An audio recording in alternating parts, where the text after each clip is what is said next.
नीम करौली बाबा, जिन्हें लोग प्यार से महाराज जी के नाम से जानते हैं, एक महान संत थे जिनकी कृपा और चमत्कारों ने हजारों लोगों को प्रभावित किया है। उनकी कहानियों में से एक कहानी है जो बताती है कि कैसे कोई साधारण व्यक्ति बाबा से मिल सकता है और उनके आशीर्वाद का अनुभव कर सकता है। यह कहानी 1960 के दशक की है, जब बाबा की महिमा पूरे उत्तर भारत में फैल चुकी थी। एक व्यक्ति जिसका नाम रमेश था, उनके बारे में बहुत सुन चुका था। रमेश का जीवन परेशानियों से भरा हुआ था। उसके परिवार में कई समस्याएं थीं और आर्थिक स्थिति भी बहुत खराब थी। उसने अपने जीवन में शांति और मार्गदर्शन की तलाश में कई साधुओं और संतों के पास गया, लेकिन उसे संतोष नहीं मिला।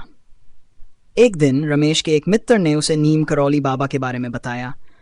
उसने कहा, बाबा की कृपा से तुम्हारी सभी समस्याएं हल हो सकती हैं। वो कोई साधारण संत नहीं है, उनके चमत्कार और प्रेम के किस्से हर जगह हैं। रमेश ने अपने मित्र की बातों को गंभीरता से लिया और बाबा से मिलने का निश्चय किया। रमेश ने बाबा के आश्रम जाने की तैयारी की। वह कैंची धाम आश्रम, जो नैनीताल के पास स्थित है, की ओर चल पड़ा। यात्रा बहुत कठिन थी क्योंकि उस समय वहां पहुंचने के साधन बहुत सीमित थे। रास्ते में कई कठिनाइयां आईं, लेकिन रमेश का विश्वास अटल था। वह सोच रहा था कि अगर बाबा वाकई इतने महान हैं, तो वह किसी न किसी तरह मुझे अपने दर्शन देंगे। आखिरकार रमेश आश्रम पहुंचा। जब वह वहां पहुंचा तो उसे पता चला कि बाबा उस समय वहां नहीं हैं। वह बहुत निराश हुआ, लेकिन आश्रम के एक सेवक ने उसे बताया, बाबा स्वयं चुनते हैं कि किससे कब मिलना है। अगर तुम्हारा भाग्य है तो बाबा तुमसे मिलेंगे।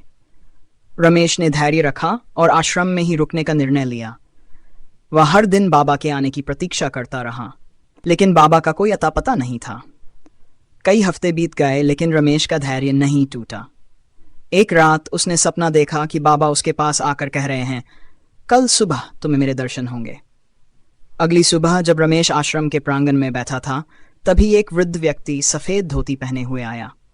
रमेश ने तुरंत पहचान लिया कि ये वही व्यक्ति है जिसे उसने सपने में देखा था।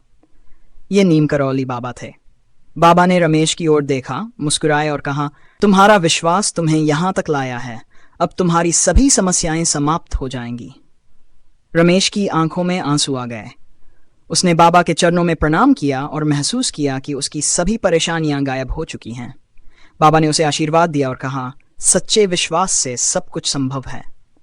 उस दिन से रमेश का जीवन बदल गया। उसने कभी भी बाबा की कृपा और आशीर्वाद को नहीं भुलाया।